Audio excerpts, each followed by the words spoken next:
चलिए जी। तो startup chapter number 9 हमने स्टार्ट किया हुआ था और लास्ट क्लास में हमने मुद्रा बैंक के बारे में डिस्कस किया था। तो मुद्रा बैंक की एक बार थोड़ी सी समरी ले लेते हैं कि मुद्रा बैंक क्या है। मुद्रा बैंक एक ऐसा बैंक है जो हमारी गवर्नमेंट ने स्टार्टअप इंडिया कैंपेन के अंडर में इस बैंक को स्टार्ट किया, ताकि इस बैंक के थ्रू जो लोग कोई अपना इनोवेटिव काम करना चाहते हैं, चाहे वो लोग इनोवेटिव गुड्स में डील करना चाहते हो या इनोवेटिव टाइप ऑफ सर्विस में डील करना चाहते हो, और जिनके पास फंड्स की शॉर्टेज है, उन्हें बैंक्स के थ्रू लोन ले करके, लोन दे करके उन्हें काम स्टार्ट करने में हेल्प की जा सके, ताकि वो लोग काम स्टार्ट करें और आगे कुछ बंदों को वो लोग एम्प्लॉयमेंट दें। ठीक है, इससे हमारी कंट्री में बिजनेस भी बढ़ेगा, प्लस जॉब्स भी बढ़ेंगी, पॉवर्टी कम होगी, अनएम्प्लॉयमेंट कम होगी, कंट्री की जीडीपी बढ़ेगी। तो इस ऑब्जेक्टिव के साथ ये स्कीम लॉन्च हुई थी।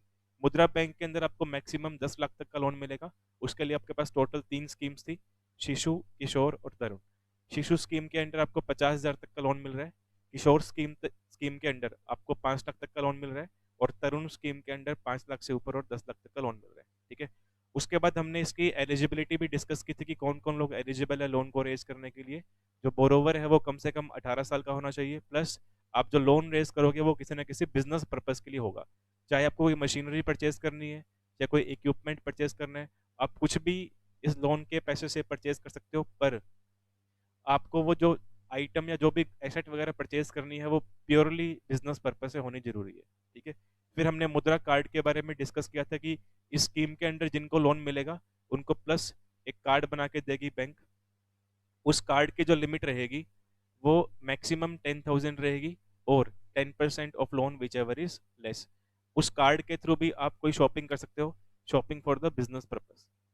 ठीक है, तो आप कार्ड से सिर्फ एक लिमिटेड अमाउंट की शॉपिंग कर सकते हो, और जो बाकी बैलेंस बचेगा वो आपको बैंक के थ्रू पे करना पड़ेगा, जो लोन की अमाउंट बनेगी। चलो अब आ जाओ प्रोसीजर के ऊपर कि अगर किसी पर्सन को इस स्कीम में लोन चाहिए तो उन्हें क्या कुछ स्टेप्स फॉलो करने पड़ेंगे। तो प्रोसीजर बोल रहा है, once the beneficiary identifies an idea and comes up with a business plan, he is supposed to select the business category under which he wishes to avail the loan। और 3 category हमारे पास है, category 1, category 2 और category 3। ये कह रहे हैं कि कोई भी पर्सन अगर इस स्कीम के अंडर, मुद्रा स्कीम में लोन चाहता है, तो सबसे पहले आपको काम क्या करना है वो आपको सोचना पड़ेगा। ठीक है, बिकॉज जब भी आप मुद्रा स्कीम में बैंक के पास लोन मांगने जाओगे तो बैंक आपसे पहले पूछेगा कि आप क्या काम करना चाहते हो, बताओ हमें, आप कौन से काम के लिए लोन चाहते हो बताओ हमें। बिकॉज हमने जब एलिजिबिलिटी पढ़ी थी तो वहां हमने एक पॉइंट और डिस्कस किया था कि जो पर्सन नया बिजनेस स्टार्ट करेगा उसी को ही इस स्कीम में लोन मिलेगा, एग्जिस्टिंग बिजनेस को इस स्कीम के अंडर में कोई भी लोन नहीं मिलता। ठीक है, तो पहले हमें ये सोचना है कि हमें नया काम करना क्या है। जब तक आप बैंक को ये नहीं बताओगे कि हमें क्या काम करना है, बैंक आपको लोन कैसे देगा, बिकॉज लोन मिल रहा है बिजनेस पर्पज के लिए। तो आपका बिजनेस प्लान क्या है, आप क्या काम करना चाहते हो, उसके बारे में आपको बैंक को बताना पड़ेगा। ठीक है, वो भी रिटर्न फॉर्म में बताना पड़ेगा कि आप क्या काम करना चाहते हो, जो काम आप करना चाहते हो उसमें कितनी इन्वेस्टमेंट लगने वाली है, कैसी मशीनरीज का, कैसे इक्विपमेंट्स का आप यूज करने वाले हो, वो कितने तक की आती है। एक आपको एस्टिमेटेड प्रोजेक्ट की जो कॉस्ट है वो भी बैंक के पास सबमिट करनी पड़ेगी। उसके बाद आपको ही डिसाइड करना है आपको तीनों कैटेगरी में से कौन सी कैटेगरी में लोन चाहिए। अब बिजनेस हमने डिसाइड किया कि हमें बिजनेस क्या करना है, तो उस बिजनेस में कितनी इन्वेस्टमेंट होने वाली है उसका आइडिया भी तो हमें ही रहेगा ना। अब मान लो हम कोई छोटा मोटा काम स्टार्ट कर रहे हैं जिसके अंदर सिर्फ 30,000 की इन्वेस्टमेंट चाहिए, फिर हम शिशु स्कीम के अंडर में लोन अप्लाई करेंगे, बिकॉज यहाँ पे जो लोन मिल रहा है आपको वो अप टू 50,000 तक मिल रहा है। ठीक है, तो जैसा हमारा बिजनेस प्लान रहेगा उसी के हिसाब से एलिजिबल बोरोवर को डिसाइड करना है कि उसको कौन सी कैटेगरी में लोन चाहिए। तो ये दोनों चीज आपको डिसाइड करनी है, आपको मतलब जो लोन चाहता है उसको। दो चीज कौन सी, एक तो बिजनेस प्लान क्या होगा आपका, दूसरा कौन सी कैटेगरी में आपको लोन चाहिए। Next, the beneficiary. बेनिफिशियरी वो है जो एलिजिबल है इस स्कीम में लोन लेने के लिए। ठीक है, तो बेनिफिशियरी का मतलब जिसको लोन मिल गया है उसकी बात नहीं कर रहे, जो एलिजिबल है इस स्कीम में लोन रेज करने के लिए उसकी बात कर रहे हैं। The beneficiary can contact nearest public or private sector bank where he or she can apply for business under Pradhan Mantri Mudra योजना। तो PMMY का मतलब प्रधानमंत्री मुद्रा योजना। तो कह रहे हैं कि जो पर्सन इस स्कीम में लोन चाहता है अगर वो एलिजिबल है तो वो अपने नियर बाय किसी गवर्नमेंट बैंक के अंदर या प्राइवेट बैंक के अंदर जाके अप्लाई करेगा कि मैं मुझे PMMY स्कीम के अंडर लोन चाहिए, मेरा ये बिजनेस प्लान है और मुझे तीनों में से इस कैटेगरी में लोन चाहिए। The list of institution partnering in Mudra initiative is available on the Mudra portal. अब ये कह रहे हैं कि बेनिफिशियरी के नियर बाई एरिया में तो मान लो हजारों बैंक है, ठीक है, तो कौन सा बैंक ऐसा है जो PMMY स्कीम के अंडर लोन देता है, ये आपको चेक करना पड़ेगा। मतलब ऐसा नहीं है कि हर एक कमर्शियल बैंक इस स्कीम में आपको लोन देता हो, आपको पहले मुद्रा पोर्टल पे चेक करना पड़ेगा, मतलब वेबसाइट पे चेक करना पड़ेगा कि आपके एरिया में कौन कौन से कमर्शियल बैंक ऐसे हैं जो PMMY स्कीम के अंदर रजिस्टर्ड है और इस स्कीम में आपको लोन देते हैं। तो आपको उन्हीं बैंक में जाना है, किसी और बैंक में नहीं जाना। An application form under this scheme will be available with each of the above listed institutions. This application form have to be submitted along with the following details or documents for the approval of loan. अब यहाँ बोल रहे हैं कि जो person इस scheme में loan चाहता है उस पर्सन को एक रिकॉग्नाइज्ड बैंक के पास जाना है और बैंक के पास एक एप्लीकेशन फाइल करनी है लोन लेने के लिए, प्लस कुछ अटैचमेंट्स अटैच करनी है एप्लीकेशन के साथ। वो अटैचमेंट क्या होंगी? ये प्रूफ ऑफ आइडेंटिटी में आप Aadhaar card, PAN card, voter ID card, DL, passport, ठीक है, ये सब अटैच कर सकते हो। प्रूफ ऑफ एड्रेस, इसमें आप पैन कार्ड को छोड़ के पासपोर्ट हो गया, पासबुक हो गई आपकी, या आपका आधार कार्ड हो गया, आपका DL हो गया, ये आप अटैच कर सकते हो। प्लस एप्लीकेंट की पासपोर्ट साइज फोटो मांग रहे हैं जो मैक्सिमम 6 महीने पुरानी हो, मतलब लेटेस्ट फोटो आपको सबमिट करनी है बैंक के पास। प्लस कोटेशन ऑफ मशीनरी और other items to be purchases, ये कह रहे हैं कि जो बिजनेस आप करने वाले हो उसमें आपको जो मशीन्स वगैरह या जो इक्विपमेंट परचेज करने हैं लोन लेने के बदले में, उसके कोटेशन सबमिट करनी है। कोटेशन मतलब कि आप कौन सी मशीन परचेज करना चाहते हो, किससे वो मशीन परचेज करना चाहते हो, तो जो इंटेंडिंग सेलर होगा जिससे आप मशीन परचेज करना चाहते हो उससे आपको कोटेशन बनवा के लेके आनी है और वो कोटेशन बैंक के पास सबमिट करनी है, ताकि बैंक डायरेक्टली उस सेलर के अकाउंट के अंदर पैसे भेजेगा। ये हमने क्लास में भी डिस्कस किया था कि इस स्कीम के अंदर आपको कैश में लोन नहीं मिलने वाला, ना ही आपके अकाउंट के अंदर लोन का पैसा आने वाला है, बैंक आपके बिहाफ पे सप्लायर को पेमेंट करने वाला है। तो जिस सप्लायर से आप मशीनरी, इक्विपमेंट, रॉ मटेरियल वगैरह परचेज करने वाले हो, उससे आपको उस मशीनरी की, उस इक्विपमेंट की या उस रॉ मटेरियल की, जो भी आपको उससे परचेज करना है, उससे कोटेशन लेके आनी है। अब कोटेशन में क्या लिखा होता है?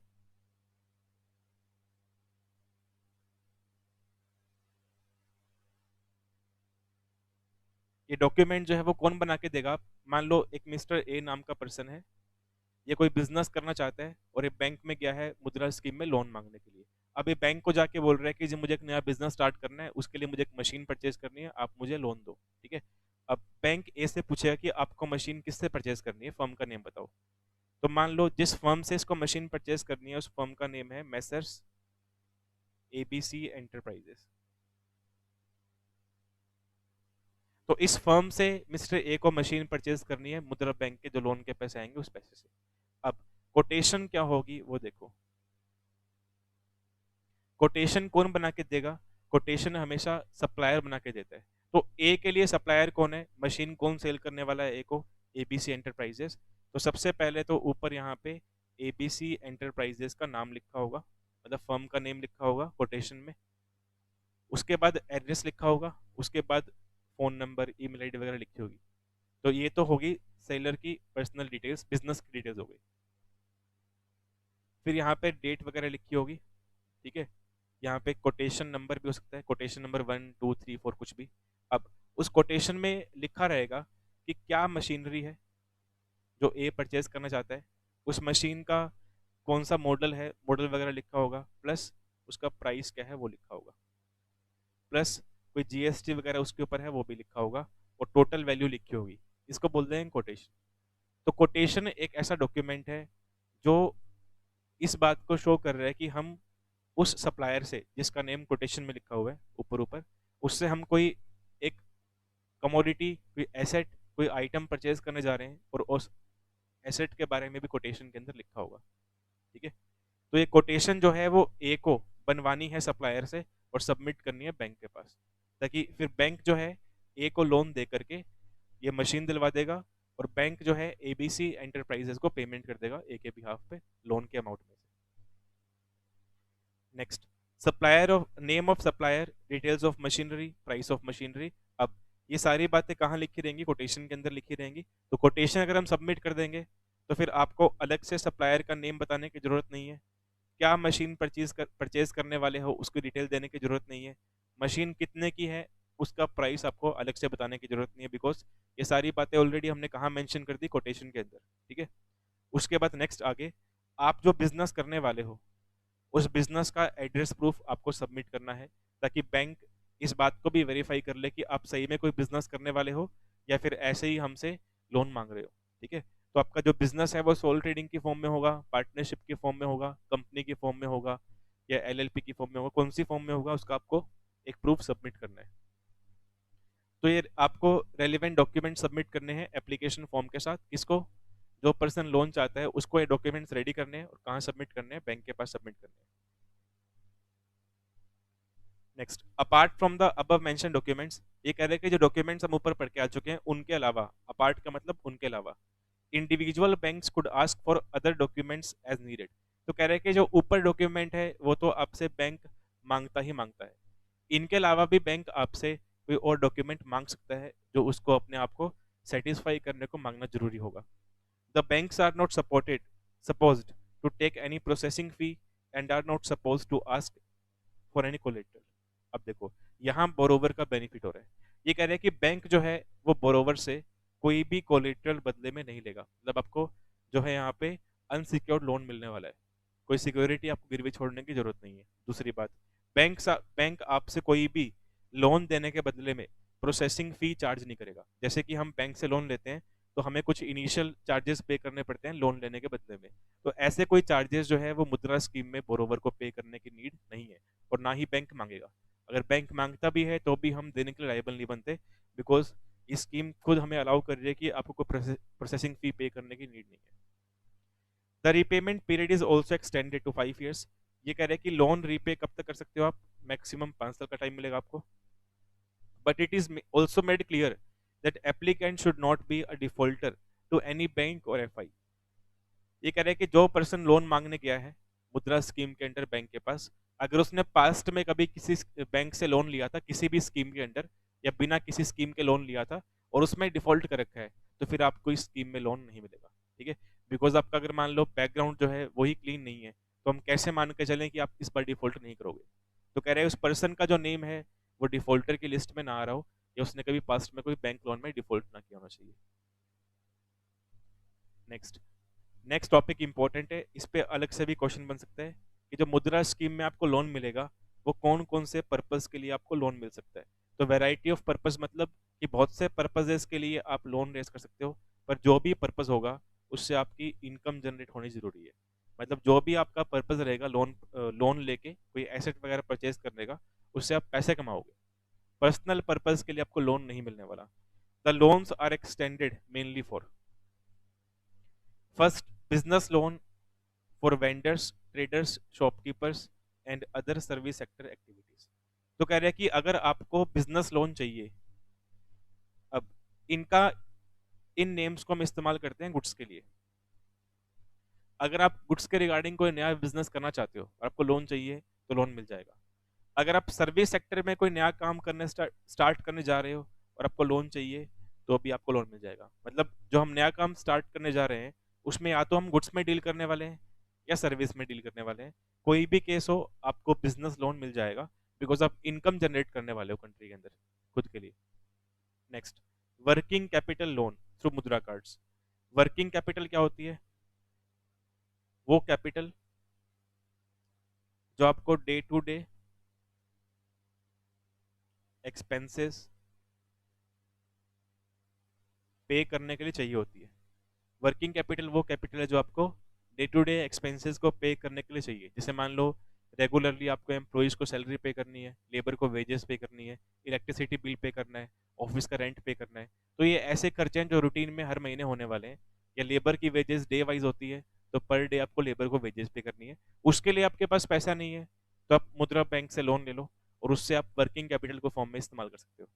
नेक्स्ट, कोई आपको इक्विपमेंट परचेज करना है, इक्विपमेंट मान लो कंप्यूटर परचेज करना है, सीसीटीवी कैमराज आपको इंस्टॉल करने हैं अपने प्रेमिसेस के अंदर, तो उनके लिए भी आप यहाँ से लोन ले सकते हो। नेक्स्ट, आपको व्हीकल परचेज करना है, पर व्हीकल का यूज क्या होना चाहिए? Business purpose. पर्सनल पर्पस के लिए आप व्हीकल परचेज नहीं कर सकते मुद्रा स्कीम से लोन लेकर के। Next, loans for agri allied non farm income generating activities. Agri allied oblique डाल देना यहाँ पे, या ऑब्लिक आएगा नॉन फार्म। देखो, रूरल एरियाज के अंदर फार्मिंग के अलावा, एग्रीकल्चर के अलावा आप कौन कौन सा बिजनेस कर सकते हो पैसे कमाने के लिए, बताओ। बैकवर्ड एरियाज के अंदर आप एग्रीकल्चर के अलावा, खेती बाड़ी के अलावा और कौन कौन सा काम कर सकते हो पैसे कमाने के लिए? कोई दो चार एग्जांपल बताओ मुझे।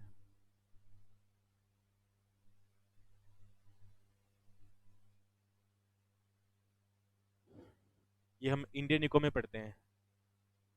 इंडियन इको में चैप्टर 1 रूरल डेवलपमेंट का, उसमें आता है कि बैकवर्ड एरियाज में लोग एग्रीकल्चर के अलावा और कौन कौन से बिजनेस कर सकते हैं जिससे वो अपना इनकम जनरेशन कर सकते हैं। फार्मिंग तो उसी में आ गई ना।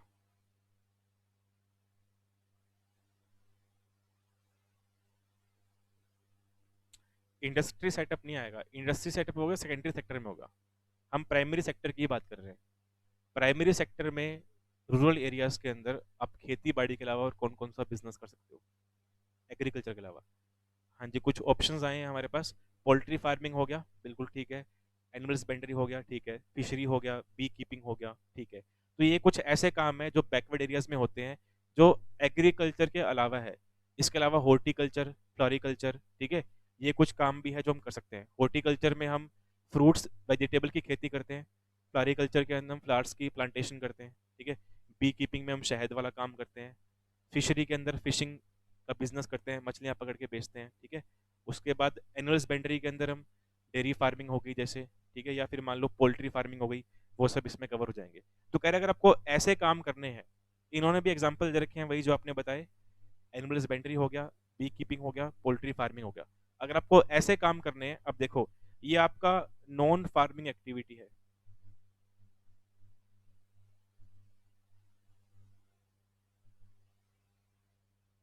ये तीनों जो इन्होंने एग्जाम्पल के तौर पे यहाँ पे लिखा हुआ है, ये तीनों की तीनों एक्टिविटी ऐसी है जो नॉन फार्मिंग एक्टिविटी है। तो अगर आपको ऐसा काम करना है बैकवर्ड एरिया में, उसके लिए भी आपको लोन मिल जाएगा, ठीक है। बिकॉज ये एक्टिविटीज भी क्या है, बिजनेस पर्पज से हो रही है। नेक्स्ट, आपको ट्रैक्टर परचेज करना है फार्मिंग करने के लिए, tillers as well as two wheelers used for commercial purpose only, या फिर आपको फार्मिंग करने के लिए कोई मशीन परचेज करनी है, कोई टू व्हीलर परचेज करना है जिसको आप बिजनेस पर्पज में यूज करने वाले हो, तो इन सब पर्पज के लिए आपको यहाँ से लोन मिल जाएगा। तो ये हमारा टॉपिक था, छोटा सा इंपॉर्टेंट टॉपिक है ये भी, कि अगर हम मुद्रा बैंक से लोन चाहते हैं, मुद्रा स्कीम में लोन चाहते हैं, तो कौन कौन से पर्पज के लिए लोन मिल जाएगा, ठीक है। तो एलिजिबिलिटी और पर्पस दोनों इंपॉर्टेंट है। इस पे क्वेश्चन बन सकता है अलग से कि मुद्रा स्कीम के अंदर कौन कौन लोग एलिजिबल है लोन रेज करने के लिए, प्लस कौन कौन से पर्पस के लिए उनको लोन मिलता है। तो एलिजिबिलिटी के अंदर आप बताओगे कि जो पर्सन है वो 18 ईयर्स से अबव का होना चाहिए, ठीक है। उसके अलावा एलिजिबल कौन कौन है, शॉपकीपर वगैरह हमने पढ़े थे, ये सभी लोग एलिजिबल है। Shopkeeper, fruits and vegetable vendor, artisans, small manufacturing unit. उसके अलावा एलिजिबिलिटी के अंदर हम एक पॉइंट और बताएंगे कि जो भी पर्सन अबव देन 18 ईयर्स या 18 ईयर्स का हो गया है, वो एलिजिबल है लोन रेज करने के लिए, पर उसको जो लोन रेज करना है वो सिर्फ और सिर्फ बिजनेस पर्पज से लोन रेज करना है, ठीक है। प्लस जो बिजनेस है वो भी नया होना चाहिए। तो एलिजिबिलिटी में 4 पॉइंट बन रहे हैं। पहला पॉइंट, एक तो एज फैक्टर है, कम से कम एज 18 साल होनी चाहिए। दूसरा फैक्टर, बिजनेस नया होना चाहिए। तीसरा फैक्टर, जो बिजनेस का पर्पज है, जो लोन का पर्पज है वो बिजनेस होना चाहिए। और चौथा फैक्टर, ये सभी लोग एलिजिबल है लोन रेज करने के लिए। ये पॉइंट्स हमारे आएंगे एलिजिबिलिटी के अंदर। फिर हम बताएंगे पर्पस। पर्पस अभी पढ़े हमने, उनमें से कोई भी 2-3 पॉइंट आप डाल दोगे इसके अंदर, ठीक है। तो ये हमारा मुद्रा बैंक का टॉपिक खत्म हो गया। ये इंपॉर्टेंट टॉपिक है और आसान भी है। चलो अब वापिस से हम चलते हैं स्टार्टअप के टॉपिक के ऊपर।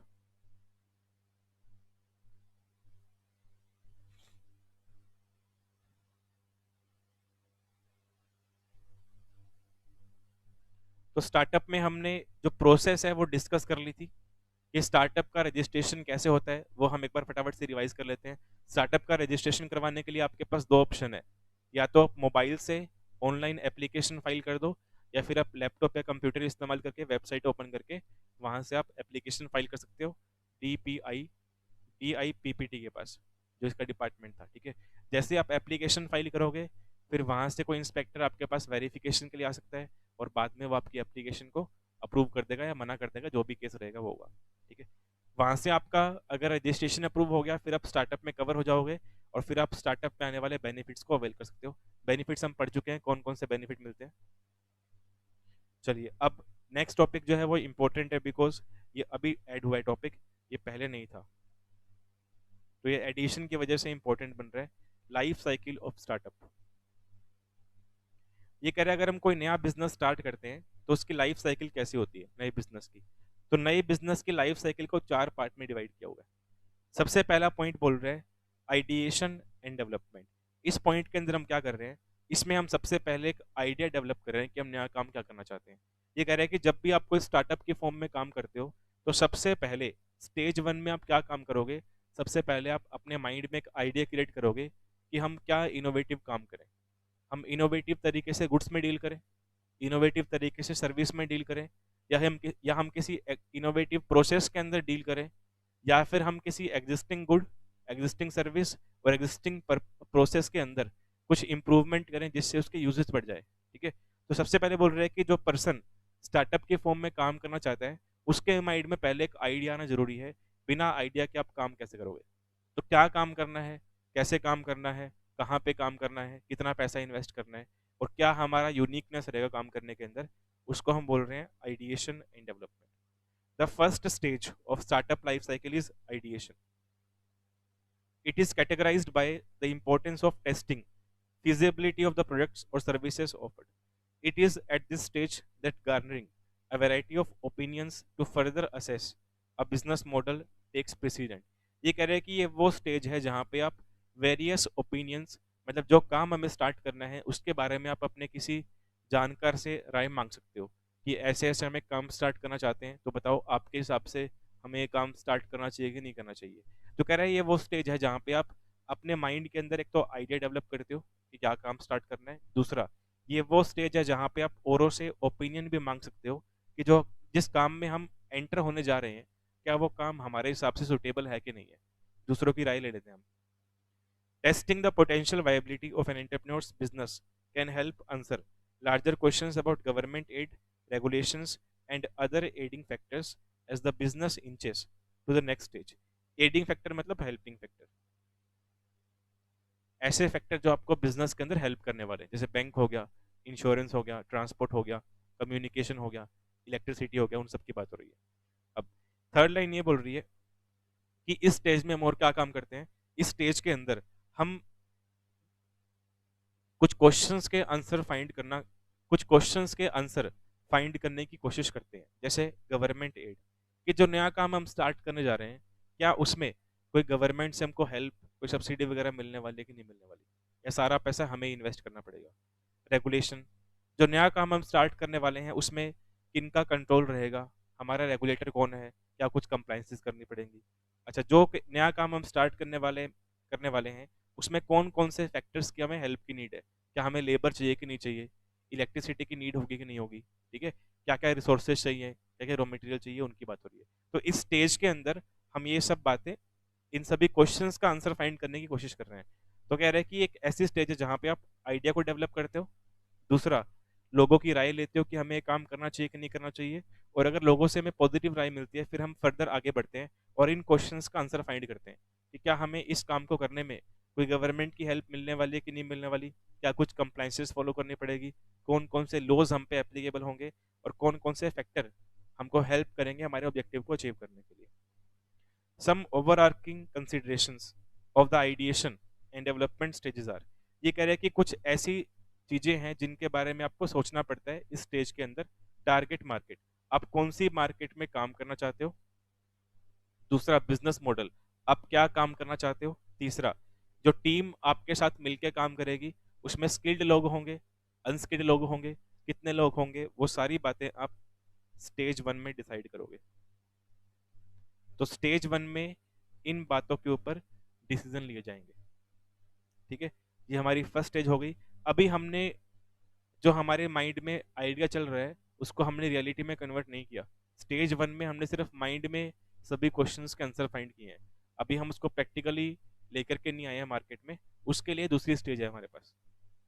Stage 2, once an entrepreneur has evaluated feasibility of the idea and has highlighted broad scale business strategies, it is important to validate the product or service offered. The process involves defining goals, developing a value proposition, and validating the same through customer feedback.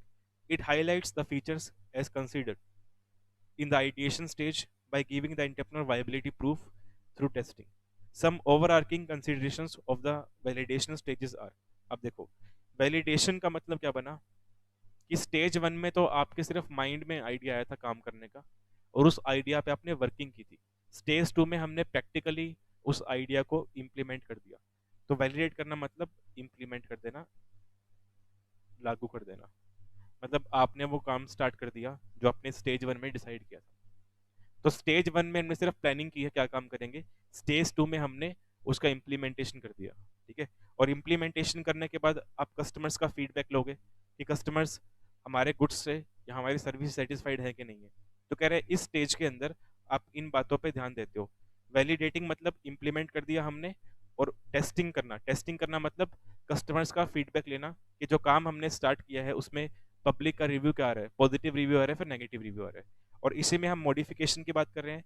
अगर public का review negative है तो हम हमारे काम के अंदर, good के अंदर या सर्विस के अंदर क्या कुछ चेंजेस करें जिससे जो लोग पॉजिटिव है, जो लोग नेगेटिव है वो फिर से पॉजिटिव हो जाए। तो स्टेज वन और स्टेज टू हमने डिस्कस की। स्टेज वन में हमने सिर्फ आइडिया को डेवलप किया, स्टेज टू में हमने उस आइडिया को रियलिटी में कन्वर्ट कर दिया। ठीक है, नेक्स्ट उसके बाद है stage three.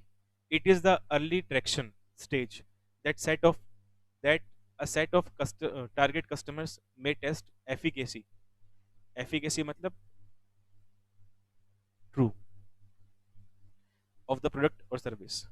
Offered validation of product can portray definitive results to the outside world, a stage that may represent its own set of challenges and visibly express revenues and cash flow. It may be helpful to say that a market for this product is created and developed at this stage. अब early traction का मतलब क्या हुआ, देखो पहले दोनों stage को फिर से रिवाइज करो। स्टेज वन में आइडिया डेवलप किया, स्टेज टू में आपने उसको इम्प्लीमेंट कर दिया। अब स्टेज थ्री वो स्टेज है जहाँ पे आपका बिजनेस या तो ग्रो होगा या फेल हो जाएगा। तो स्टेज थ्री में हम अगर पब्लिक को सेटिस्फाई करने में कामयाब हो गए हैं तो हमारे बिजनेस के अंदर रिवेन्यू बढ़ेगी, कैश इनफ्लो बढ़ेगा। अगर पब्लिक आपसे पॉजिटिव नहीं है, आपके लिए नेगेटिव फीडबैक दे रही है, तो आपका बिजनेस ग्रो करने के बजाय डाउन जाएगा।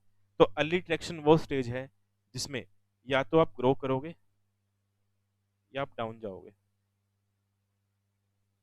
इन दोनों में से कोई एक इफेक्ट आपके बिजनेस पे आने वाला है। ग्रोइंग इफेक्ट तब आएगा अगर आपका जो बिजनेस है वो पब्लिक की नज़रों में पॉजिटिव है, और बिजनेस नेगेटिव है या बिजनेस की न्यूज़, गुडविल ये सब नेगेटिव हो गई है तो बिजनेस डाउन जाएगा। तो इस स्टेज के अंदर या तो आप डेवलप कर जाओगे, मतलब आगे बढ़ जाओगे, या डाउनफॉल में आ जाओगे। द कस्टमर रिटेंशन रेट, इसका मीनिंग होता है कि एक कस्टमर आपके पास बार बार आ रहा है कि नहीं आ रहा गुड्स परचेज करने के लिए। तो अगर एक कस्टमर हमारे पास बार बार गुड्स परचेज करने के लिए आ रहा है, इसका मतलब हमारे बिजनेस के जो कस्टमर रिटेंशन रेट है वो हाई है। ठीक है, कस्टमर रिटेंशन रेट जो है या तो वो हाई हो सकती है या वो लो हो सकती है। अगर कस्टमर आपके पास रिपीट नहीं हो रहा, बार बार आपसे गुड्स परचेज करने नहीं आ रहा, तो आपकी कस्टमर रिटेंशन रेट जो है वो लो है। आपको कुछ ऐसी स्ट्रेटेजी फॉलो करनी पड़ेगी जिससे बार एक पर्सन, वही पर्सन जो पहले आपसे गुड्स परचेज करके गया था दोबारा आए लेने के लिए। नए तो आएंगे, नए के साथ पुराने भी आने जरूरी है। ठीक है, और हाई होगी तो बहुत अच्छा रहेगा। तो कह रहे हैं अगर आपकी कस्टमर रिटेंशन रेट हाई है तो उससे कंफर्म क्या होगा कि आप मार्केट में सक्सेस हो गए हो, आप ग्रो कर रहे हो। अगर कस्टमर रिटेंशन रेट जो है वो लो है हमारे बिजनेस की, इसका मतलब हम ग्रो करने के बजाय डाउन जा रहे हैं। तो कस्टमर रिटेंशन रेट जो है वो एक ऐसा इंडिकेटर है जो कंफर्म कर देगा कि आप अर्ली ट्रैक्शन स्टेज के अंदर ग्रो कर रहे हो या फिर डाउन जा रहे हो। Startup acquires more customers by actively seeking funds from crowdfunding agencies, angel investors और networks, incubators and seed grants from government। अब इन सब के बारे में हम आगे पढ़ने वाले हैं। क्राउड फंडिंग क्या होती है पढ़ेंगे, एंजल इन्वेस्टर क्या होता है पढ़ेंगे, इनक्यूबेटर क्या होते हैं इनके बारे में पढ़ेंगे, सीड फंडिंग क्या होती है इनके बारे में भी पढ़ेंगे। तो कह रहे हैं कि जो कस्टमर है वो आपको हेल्प करते हैं बिजनेस के अंदर फंड्स को इंक्रीज करने के लिए। बिकॉज कस्टमर बार बार आपके पास अगर गुड्स परचेज करने के लिए आएगा तो बिजनेस का जो रिवेन्यू बढ़ेगा तो पैसे का इनफ्लो बढ़ेगा हमारे पास। नेक्स्ट, उसके बाद आ जाओ स्टेज नंबर 4 के ऊपर, ग्रोथ और एग्जिट। स्टेज 3 में जो कस्टमर रिटेंशन रेट है वो आपको बताएगी, अगर वो रेट हाई है तो आप ग्रो करने वाले हो, अगर वो रेट लो है तो मतलब आपको मार्केट से एग्जिट होना पड़ेगा। और एग्जिट कब होते हैं? जब हमारा बिजनेस शटडाउन हो जाता है। और बिजनेस शटडाउन कब होता है? जब बिजनेस की रिवेन्यूज कम होती हैं और बिजनेस में जो एक्सपेंसेस है वो क्या होंगे? ज़्यादा होंगे। ठीक है, तो स्टेज 4 के अंदर ये बोल रहे हैं कि आपके जो कस्टमर रिटेंशन रेट है जो आपने स्टेज 3 में यूज़ की थी, उसके बाद स्टेज 4 में आप दो में से किसी एक काम को करोगे। या तो आप ग्रो कर जाओगे, और ग्रो कब करेंगे? जब कस्टमर रिटेंशन रेट हाई होगा, या फिर हम मार्केट से एग्जिट हो जाएंगे। और एग्जिट कब होंगे? जब कस्टमर बार बार हमसे गुड्स परचेज करने के लिए नहीं आ रहा, हमारे पास कोई फिक्स कस्टमर नहीं है, कोई कभी आता है कोई कभी नहीं आता। ठीक है, और ऐसे केस में हमारे बिजनेस के जो एक्सपेंसेस है, जो कॉस्टिंग है वो ज़्यादा है और रेवेन्यू क्या है हमारे कम है, तो उसमें फिर हम लॉन्ग टर्म तक काम नहीं कर पाएंगे। बिकॉज लॉस झेलने की भी एक कैपेसिटी होती है। हर एक बिजनेस की लॉस फेस करने की कैपेसिटी होती है, किसी की 1 साल है, किसी की 6 महीने है, किसी की 2 साल है, किसी की 5 साल है। तो जितनी कैपेसिटी है उतना आपने लॉस बेयर कर लिया, उसके बाद आपको मार्केट से आउट होना ही पड़ेगा। In the fourth stage of startup life cycle, the company has attained true economic health, has sufficient size, product market penetration to ensure economic success, and earns average और above average profit। Average profit कौन सा होता है? जिसको हम break even point बोल देते हैं। ठीक है, जिसको हम नॉर्मल प्रॉफिट भी बोल देते हैं। नॉर्मल प्रॉफिट पे average revenue is equals to average cost होता है। मतलब रिवेन्यू और कॉस्ट बराबर रहते हैं, ना कोई फालतू आपको पैसा मिल रहा है, ना फालतू आपको पे करना पड़ रहा है। और दूसरा लिखा हुआ है अबव एवरेज प्रॉफिट। इसमें एवरेज रिवेन्यू जो होगी वो हाई होगी और एवरेज कॉस्ट क्या होगी? कम होगी। तो यहाँ हमें प्रॉफिट हो रहा है। तो कह रहा है कि फोर्थ स्टेज वो स्टेज है जो आपको ये बताती है कि आप नॉर्मल प्रॉफिट कमा रहे हो या फिर आप मोर देन नॉर्मल प्रॉफिट कमा रहे हो। ठीक है, the company can stay at this stage indefinitely. इस स्टेज में आके कंपनी डिसाइड करती है कि हम लॉन्ग टर्म तक काम कर पाएंगे कि नहीं कर पाएंगे, provided environmental changes do not hinder. Hinder का मतलब प्रॉब्लम क्रिएट करना, इट्स मार्केट स्ट्रेंथ, और ineffective management reduces it's competitive abilities. ये कह रहा है कि इस स्टेज में आके आप डिसाइड करते हो कि आप लॉन्ग टर्म तक काम कर पाओगे कि नहीं कर पाओगे, पर कुछ प्रॉब्लम्स दे रखी है जिनकी वजह से आपको लॉन्ग टर्म काम करने में इशू आ सकता है, जैसे कि एनवायरमेंटल चेंजेस।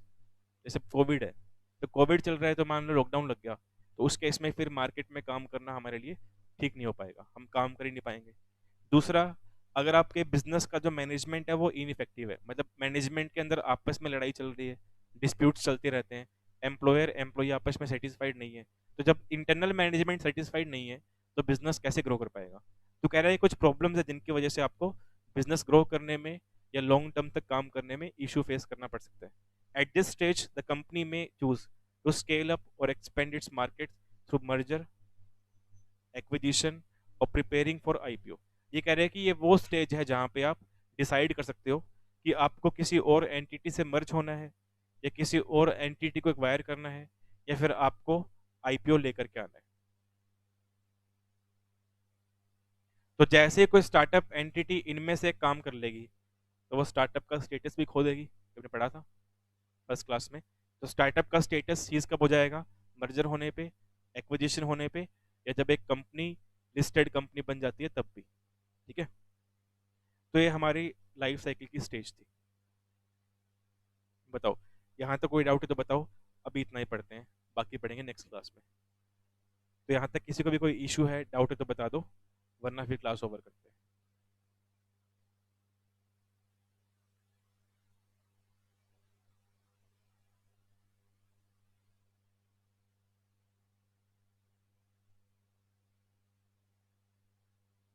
तो ये जो स्टेजेस का टॉपिक पढ़ा था हमने, इंपॉर्टेंट है। और मुद्रा बैंक का टॉपिक फिर से बोल रहा हूँ, बहुत इंपॉर्टेंट है।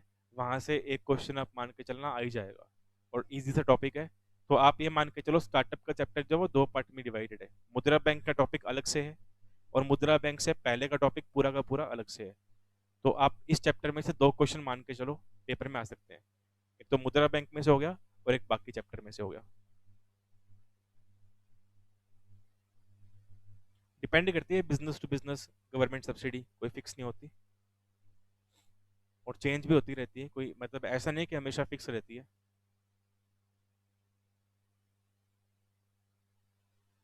टारगेट मार्केट का मतलब ये है कि आप कौन सी मार्केट में काम करना चाहते हो, कौन सी मार्केट को आप टारगेट करना चाहते हो ताकि वहां पे आप कस्टमर्स को अपनी तरफ खींच सको, उसे बोलते हैं टारगेट मार्केट। मतलब कौन सी सिटी में काम करना है, या कौन से स्टेट में काम करना है, या कौन सी कंट्री में काम करना है, उसकी बात हो रही है।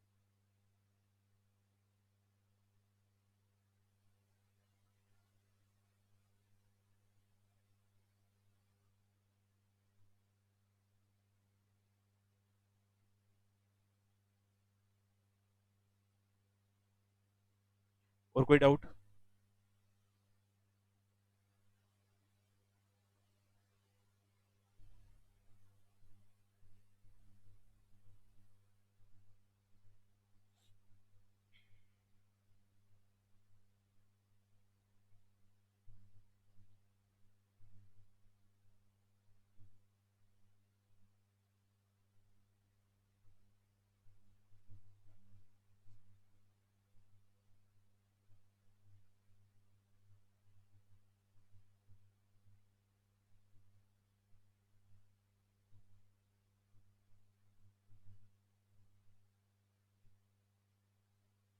मॉडल टेस्ट कैसे होगा? सैंपल बांट के, सैंपल बांट सकते हैं अपने, पब्लिक को फ्री सैंपल दे दिए, उससे टेस्टिंग करवा ली।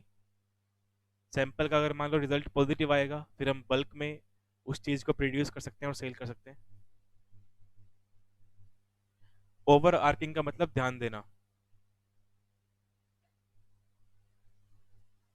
राजकमल तुम क्या बोल रहे हो?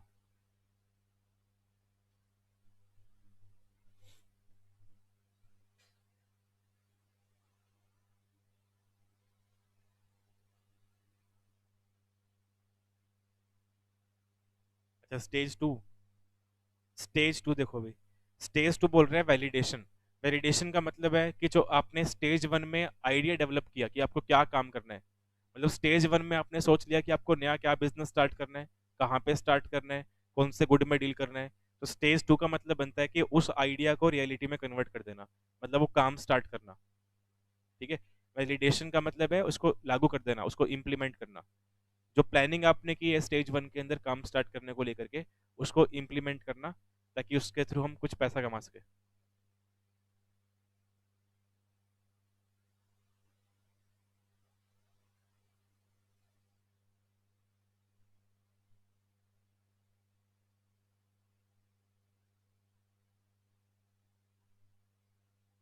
समझ गए?